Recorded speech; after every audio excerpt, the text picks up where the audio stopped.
Hello class, I'm going to give you guys an introduction into using TI Tibia, or Tibia TI. I like calling it TI Tibia. I'm using a Mac, so there are some features that are not as easy to use on the Mac as with the Windows version. For example, copying and pasting circuits is one thing you cannot do. But I'm gonna Anyways, after you've installed TI Tibia, just double click on it and you'll get a screen that looks like this called Schematic Editor. On the left, I'll be showing you guys how to do the Ideal Diode. The values, so basically VCC, which is going to be plus 15 volts, VEE is going to be minus 15 volts, VDD is 5 volts, R1 and R2. R1 is basically going to be approximately 2 times R2. The original values that were used were actually, oops, this is an error. The original values are not an error, it's just the way I wanted to write it. Original values we used in previous classes were 2.2 kilo ohms and 1 kilo ohm. But those values actually kind of heat up. One thing that we don't stress in this class is like taking into consideration the wattage rating of the device. But anyways, I'm just saving it temporarily. TI Tibia, well, let's get started. So the very first thing I'm going to do is I'm going to lay out these two diodes. The way to do that is you'll see this little hand on the right that says Find Components. We can actually type in the component. In this case, it's 1N418. Anyways, this is a small signal diode. And go ahead and insert a couple of these guys. So I'm going to rotate it left a couple of times. Oops, what did I do? Rotate left, and then I'm going to insert another one. If you're using Windows, you can just copy and paste. Mac, it doesn't seem to work as straightforward because I'm using a Windows emulator. So we'll place these two guys like that. Then the next thing we're going to do is we need to place a couple of current meters.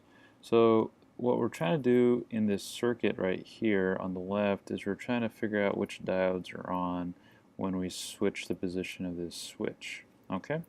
So the way a diode turns on is when you have a positive drop across it from the anode to the cathode. So basically, if the voltage on this side is higher than ground here, this diode would turn on. If the voltage here is lower than the ground here, this diode would turn on, and this one will be off. So what we're doing is, so if these were, basically we have a ideal voltage divider, but then it gets clamped by these diodes. Anyways, we will take a look at messing around with this in one sec. So first thing is under meters, I'm going to grab, there's a current mirror, but we're going to grab a current arrow, and we're going to rotate that left a couple of times. In order to see if the diode's on, I want to see if current is flowing through it. Anyways, I will put another one right here as well. And then what I'm going to do is I need to drop a couple of grounds. Rotate left. Oops, let's move this guy. There we go. And then I'm going to grab another ground, and this time I'm going to rotate right. I'm going to put on here. Just to see if they're connected, I'm going to drag this a little bit. And it is, that's good. I'm going to check this guy. And I'll drag him a little bit as well. So go ahead and save. I always like to save periodically. I'll draw a wire connecting between these two guys.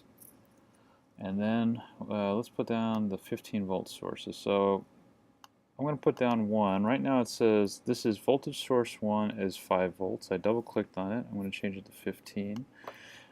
TI Tibia has this feature where if you place one source down, it will remember that value. So this is voltage source 2 at 15 volts. And then we're going to place another voltage source here, but we're going to change this to 5 volts. I just double clicked it in order to open it up. So we'll drag a wire here, and I got a ground relatively close, so I'll bring it in here. So basically what I'm doing is this is minus 15 volt supply, this is a plus 5 volt supply. Let's move this 15 volt supply a little closer to this ground and wire it up. So now, if I save this, Control Save, Control S. So ground, this node and this node are connected to the ground. We have a plus 15 volt supply here, and we have a plus 5 volt supply here, and we have a minus 15 volt supply here relative to ground. Okay? So the next thing we need to do is add a couple of resistors. Let's rotate it to the left. We'll put one resistor in like this. We're going to change the value of this top resistor to 4.4 kilo ohms. Yep. And then we'll make another resistor. Rotate it to the left. And we'll change this one to 2.0 kilo ohms. Now, so if you notice, if I just wire these two guys, what's going to happen is we don't get a dot, and that means these are not connected. That is a common mistake. The dot means that you're actually connected.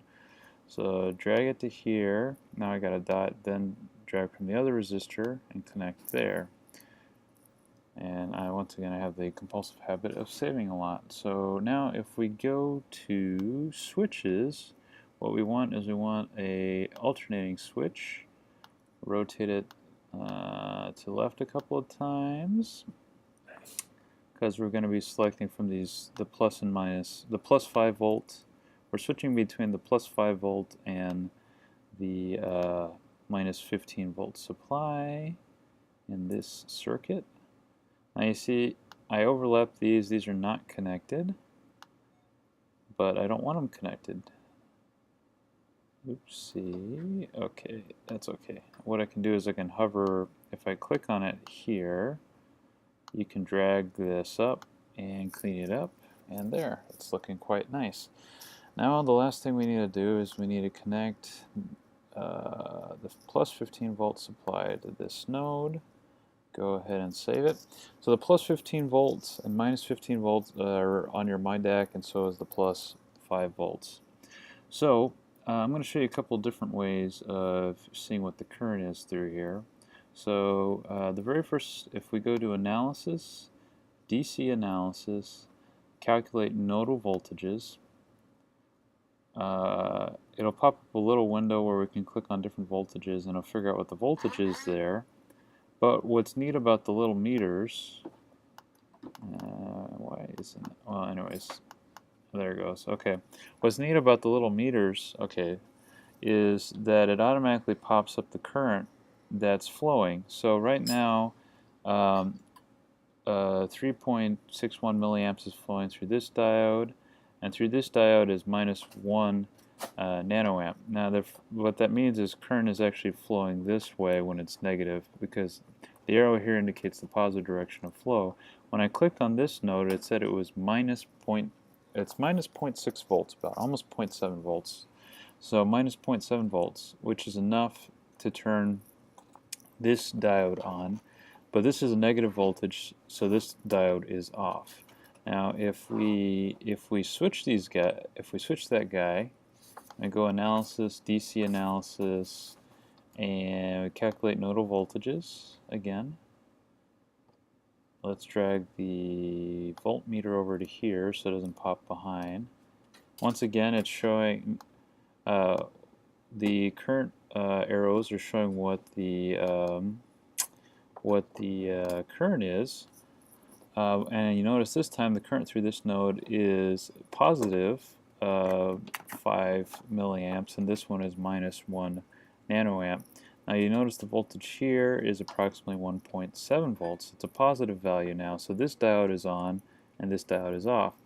Now there's another unique feature with TI Tibia. If you go and click on your multimeter and you select current, what you can do is I'm gonna select AM1 first, And the cool thing is, I pressed escape to get rid of that, or you can click on this guy again, is you can click on this while you're using your multimeter, and you can look at the current that's flowing through AM1 while you're clicking the switch. We can also look at the voltage relative to ground of this node. So press escape, click on this, now you see, let's see, okay, it disappeared. Okay. Okay, interesting. So I think I need to put in a voltmeter. It doesn't.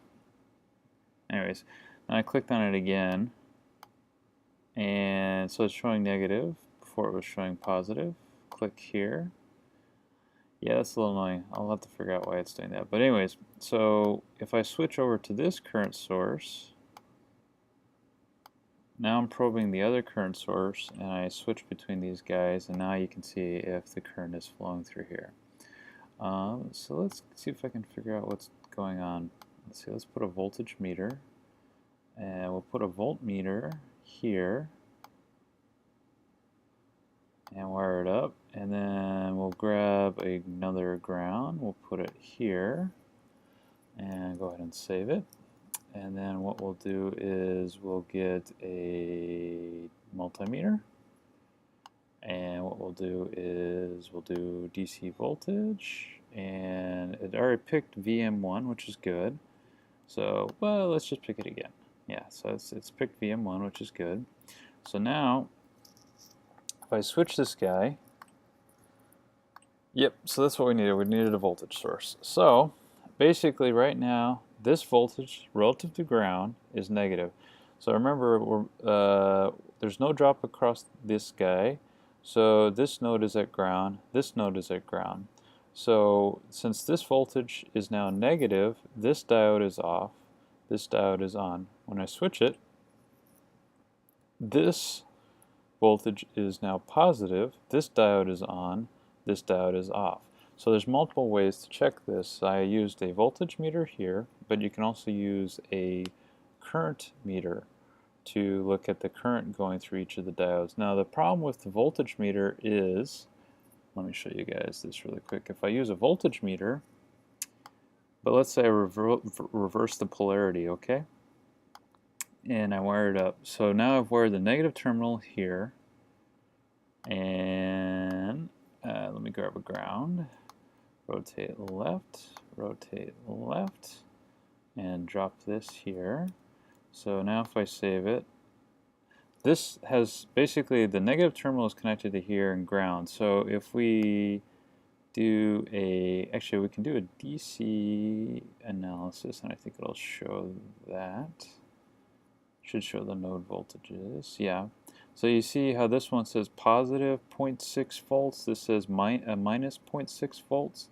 So if we go back to the multimeter and we measure the voltage here, it's saying positive 0.6 volts. If we measure the voltage here, it's saying negative 0.6 volts. So you have to be very careful if you're going to use a digital multimeter to figure out in the real world if this diode is on or this diode is on. So the safest way is to use this current meter right here. So right now that's saying positive current is going through here. Now you can also flip the polarity on your current meter, so you want to look more at the values. So if I flip the current, so right now basically we see that it's minus 1 nanoamp and 5 milliamps. The bigger the current is, basically if it's a larger current we know it's on, if it's really tiny we know it's off. So anyways, this is an introduction into using the digital multimeter and a little bit of the DC analysis using TI Tivia.